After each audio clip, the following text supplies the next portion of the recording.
The Storm Track Weather Team said we'd get it. Today, maybe just a preview, though, of what we could see tomorrow. You are still under a Storm Track Weather First Alert. That moisture is still in place. Just how much rain am I tracking for tonight and tomorrow? That answer in Storm Track Weather. Also tonight, we are following the new developments out of El Paso Children's Hospital and the county hospital's final offer to keep it open. Today was the deadline. Also, a burglary suspect reportedly caught in the act. Just wait till you hear how much damage he allegedly did until a chase and a police officer's bullet took him down.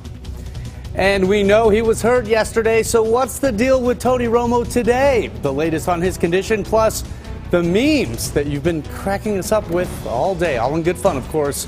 It's all next on ABC-7 at 9. Get ready. You become part of the day's news right now.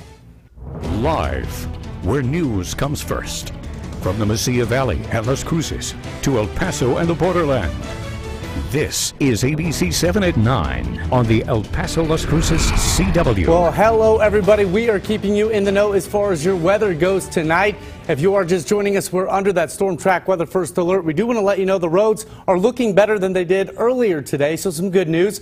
Let's just go and jump right to Nichole Gomez. And Nichole, it looks pretty dry out there for right now. For right now, Bob, and we've actually dropped those rain chances for tonight, but there's still moisture in place. So that doesn't mean that we're not going to see any rain in the forecast for tonight. Again, we just dropped those chances. But Doppler radar showing us that moisture's still there. And also that first alert will remain in effect because the potential for thunderstorms tomorrow is also still there. So we'll talk about the details and what you can expect the rest of this evening and tomorrow coming up in just a bit. Bob? All right, you're a busy girl today. All right, thanks so much for that, Nichole. And again, another live look at traffic tonight. This is I-10 and Americas on the far east side. No problems as of right now, but just keep in mind, some roads might have some standing water from earlier today, so if you encounter any of that, just slow down and be safe. Okay, let's get to the late-breaking developments out of South El Paso tonight. University Medical Center giving Children's Hospital until today to take the help or fend for itself in bankruptcy. The meeting immediately went into executive session to discuss the Children's Hospital bankruptcy, meaning, of course, we had to leave the room when we were there. This is our complete coverage when the meeting went on for about 2 hours, during which we are told that Children's latest response to terms to save the hospital were talked about at length by the UMC board. A Children's spokesperson only telling us that they are, quote, continuing conversations with UMC. When the board meeting wrapped up, we spoke with the county judge about the feeling in the room. Does it sound promising at this point? You know, we have to stay optimistic. So we're going to hope for the best. It's moving in the right direction. That's for sure. What's different about this offer? I can't discuss the details. They are confidential. Well, you heard it. Confidential. Escobar, the county judge, went on to say that the only purpose of today's meeting was to review Children's counter proposal. But again, that hard deadline for an agreement remains at 5 p.m. Wednesday now, largely because the county is scheduled to meet with UMC on Thursday to then finalize the hospital's budget. We'll be there and we'll let you know what happens. Also developing right now, a 21-year-old man suspected of burglarizing 22 cars overnight is recovering from a gunshot wound. He was shot by an El Paso police officer who says the man tried to run her over with a stolen car. Police tell us his gunshot wound is not severe. Now, the long series of events began just after 5 this morning at La Privada Apartments at 9030 Battelle. And that is when the owner of one burglarized car says that she actually caught the suspect red-handed. I mean, it kind of scares me, because my aunt lives right here. Actually, I'm pretty scared. Residents of this Lower Valley apartment complex still trying to find peace of mind and make sense of what happened before the sun came up. I've been hearing so many noises. So last night, I heard a ruckus. Police say it all started when a woman caught the suspect breaking into her car just after 5 in the morning. She called police and the suspect disappeared. Shortly after, responding officers say they found the suspect inside of a car in the back parking lot. They say he tried to get away but crashed into a car, knocking that car on its side. Then he allegedly drove right at the officers, one of whom opened fire. The officers feared for their safety, and at least one of the officers discharged a firearm again at the vehicle. The officers say the suspect managed to get out of the parking lot in his car, but when another officer started driving after him, he crashed into a nearby neighborhood.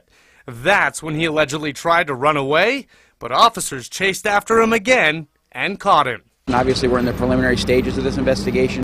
Confusion quickly turned into a major inconvenience, with residents of the apartment complex not allowed to drive in or out of their home, all while police pieced together this story. So I get really paranoid, my sisters are paranoid, they don't really want her to come back. So it's really a scary kind of thing. Yeah, that's freaking me out because, yeah, I would just like more security. That's pretty much it. So the female officer who shot the suspect is a 2-year veteran of the force, and she is now on paid administrative leave while this case is reviewed. We are working to get the suspect's name, and again, police saying he should recover from that gunshot wound. So back to some county news now. The county will no longer oppose a pipeline survey in the Lower Valley. The county voted 4-1 today to allow the survey for the Comanche Trail pipeline to move forward on county land. But the disagreement about how it's being handled, it continues tonight. Here is the new information straight out of County Commissioner's Court. Now, Commissioner Vince Perez was the only one to vote against allowing Energy Transfer Partners to continue with its land survey for the Comanche Trail pipeline through the Lower Valley. But he wasn't the only commissioner to say he wasn't happy. Commissioners Leon, Stout, and County Judge Veronica Escobar also spoke to the frustrations they have felt with Energy Transfer Partners in making sure Lower Valley residents are informed about what's going on with the pipeline. But they do say they voted in favor because there's nothing the county can legally do to oppose it. Oil and natural gas pipelines, they have wide legal latitude in Texas, and commissioners believe that any legal challenge to stop the survey would just be defeated. But Commissioner Andrew Haggerty says that trying to stand in the way of the pipeline over what kind of meeting residents should get has been foolish from the start. The fact that they were willing to work with us, we should have been willing to work with them. To say, you didn't do exactly what we wanted, so we're going to make it hard for you, I don't think gave El Paso the light that I'm hoping to bring, which is we're pro-business, we're pro-growth. Commissioners did want the company to have a town hall type of meeting for residents, but Energy Transfer Partners instead held an open house meeting where residents could get information at a number of tables with displays and company representatives. So it looks like there may not be a widespread health scare at the El Paso County Jail like you may have heard over the weekend. That is when the sheriff's office reported 700 of the jail's inmates complained of upset stomachs and diarrhea. But when the suggested remedy was an all-liquid diet, only 11 inmates then wanted treatment. The city health department is helping the jail staff track down the cause of what got the 11 inmates ill.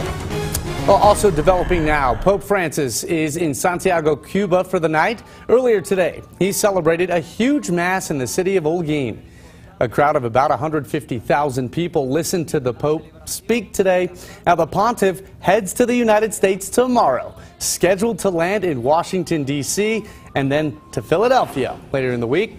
Now, Bishop Mark Seitz here in El Paso is leading more than 160 El Pasoans on a pilgrimage to Philly to see Pope Francis this week. The bishop is already back east tonight. He left this morning to Philadelphia for a trip that he and the other faithful started planning last November.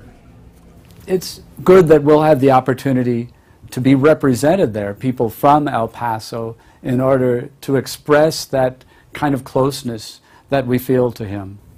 And our New Mexico mobile newsroom is following Catholics in Las Cruces, who are also making their own pilgrimage to Philly to see Pope Francis. About 20 parishioners for the World Meeting of Families tomorrow. Monsignor John Anderson of Holy Cross Church was chosen by the Catholic Diocese to be the spiritual leader for this trip. Speaking to the people of America, because we're so gifted and so talented and we have so many resources, to remind us, that we need to share what we have with our brothers and sisters. We need to take care of this small blue planet that we're all on. They call for us to be better stewards of creation. The diocese is organizing the trip, and each person is spending about $1,800 of their own money, which includes their hotel, meals, and their flight. Speaking of travel, let's take you back outside where the storms have broken up, at least for now. This is a live look at the traffic thanks to our TxDOT traffic cams. All day we saw some wet and slick roads, but now a different story. It actually looks pretty good. But again, be safe just in case there's any standing water. Now, Nicole, here is a quiz, putting you on the spot here. What is a four-letter word that starts with the letter L and it has to do with weather? Love. Come on, I had to throw you for a loop. You knew that one, didn't you? Yeah, of course. Well, Love of course. and weather. Well, these are just a sample of the comments that happy viewers are leaving on our Facebook page, and all the updates that you've been putting on there, Nicole. People are commenting like Sandy, I love this weather. Rebecca, love it. And Carmen, love the weather. And how about this comment from Gracie? I wish I was home. That was this afternoon. I know what you mean, Gracie. It was pretty hard to leave the house this afternoon with the weather was making you want to be all cozy, right? Hey, well, that storm track weather first alert still in place for through tomorrow, I should say. Some more rain, right? Absolutely, and as we just saw, it's still nice and dry out there right now, but it was a little wet earlier today. Let's take a look at some of the rainfall that we did pick up in Las Cruces.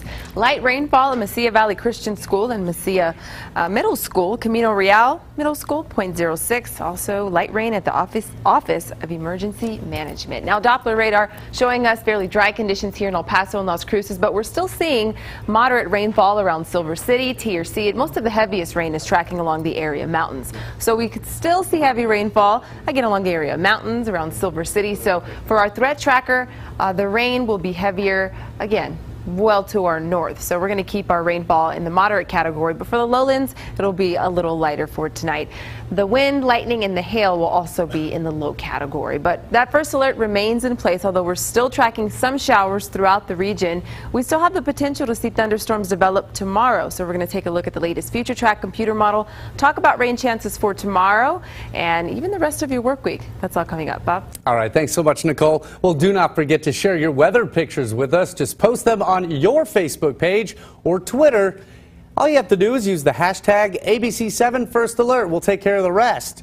Then look for a viewer picture slideshow at KVIA.com as we get them. And, of course, we'll air some live right here on ABC7 at 9 on the CW. Okay, Nicole, we just popped it up for a second.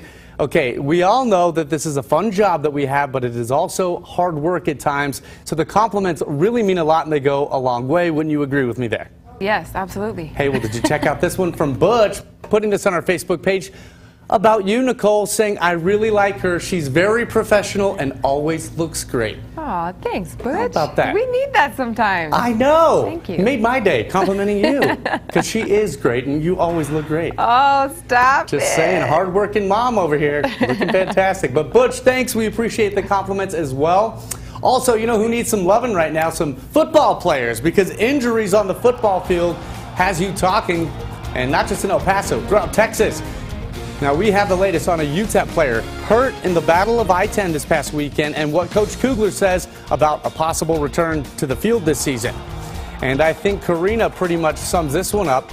People can't resist talking about them Cowboys. And you're also sharing some pretty funny memes with us on our social media network tonight. If you want to laugh, check out the story right now that we have posted, or just stay right where you are. The latest on Tony Romo as well. That may not be a laughing matter, but you're finding some humor in it. This is ABC 7 at 9 on the CW. You don't just watch the news. You are the news. We'll be right back.